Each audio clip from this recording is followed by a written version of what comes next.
여러분, 안녕하십니까? 자고 일어나면 재앙, 데일리 재앙 브리핑입니다. 여러분의 구독과 좋아요, 그리고 공유가 여러분의 주변을 바꿀 수 있습니다. 꼭 부탁드립니다. 진짜 이 정부가 자신들에 대한 미화와 우상화에 미쳐있는 것은 알고 있었지만 이 정도인 줄은 몰랐습니다. 문재인 대통령이 퇴임하는 2022년 5월 개관을 목표로 총 172억 원의 예산을 들여 문재인 대통령 기록관 설립을 추진 중이라는 소식이 바로 그것인데요. 9일 자유한국당 박한수 의원이 행정안전부로부터 제출받은 자료에 따르면 정부는 2020년 예산안에 문재인 대통령 기록관 건립을 위한 부지 매입비 등 32억 1,600만 원을 편성했다고 합니다. 부지는 현재 물색 중인데 정부 관계자에 따르면 부산이 유력하다고 합니다. 이게 왜 문제가 되냐면 이미 멀쩡히 있는 대통령 기록관을 그냥 놔두고 따로 짓겠다는 것이기 때문입니다. 대통령 기록관은 대통령과 청와대와 같은 보좌 및 자문기구의 공공기록물 등을 연구 관리하는 기관으로 이전 대통령들은 모두 2016년에 세종시에 만든 통합 대통령 기록관에서 해당 기록을 관리하고 있었습니다.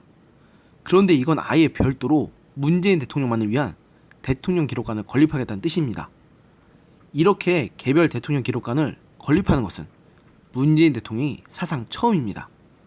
지금 정부에서 추진하는 문재인 대통령 기록관은 2007년 참여정부 막바지에 제정된 대통령 기록물 관리법에 근거를 하고 있습니다. 그러나 이명박, 박근혜 정부에서는 개별 대통령 기록관 대신 역대 대통령 기록물을 통합관리를 추진했고 이 결과로 2016년 세종시에 통합 대통령 기록관이 문을 열 수 있었던 것입니다. 그런데 문재인 정부에서는 이걸 다시 되돌려서 각 대통령별로 개별 기록관을 만드는 시스템으로 바꾸겠다는 것이니 지난 대통령들과 비교해봤을 때 문제가 안 될 수가 없습니다.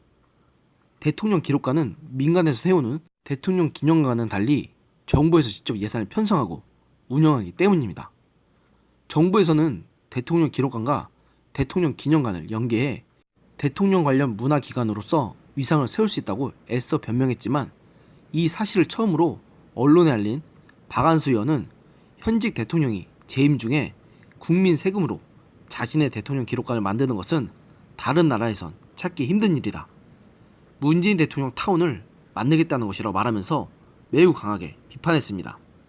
박 의원은 그러면서 개별 대통령 기록관을 만들려는 이유에 대해 노무현 전 대통령이 재임 중 대통령 기록을 담은 하드디스크 4본을 자신이 거주하는 봉하마을로 가져가 불법 반출 논란이 벌어졌던 것을 염두에 둔 것이라고 하면서 주장했습니다. 기록 관리 전문가들도 기존 통합 대통령 기록관에서 문재인 대통령 기록물도 충분히 관리할 수 있다고 말하면서 이런 조치를 이해할 수 없다는 반응을 보였습니다. 박 의원이 말한 노무현 대통령의 기록 불법 반출 사건은 2008년 논란이 된 이지원 불법 유출 사건을 말하는 것인데요. 노무현 대통령이 퇴임 직후 대통령 기록물을 복제한 저장 장치와 서버 등을 봉하마을로 가져간 사건입니다. 당시 비서실장이었던 문재인 대통령이 이때 기록물 이관 등을 총괄했던 것을 생각하면 이건 결코 가볍게 넘길 만한 사안이 아닌 것 같습니다. 아니, 지금이 무슨 전제왕조 국가 시대입니까?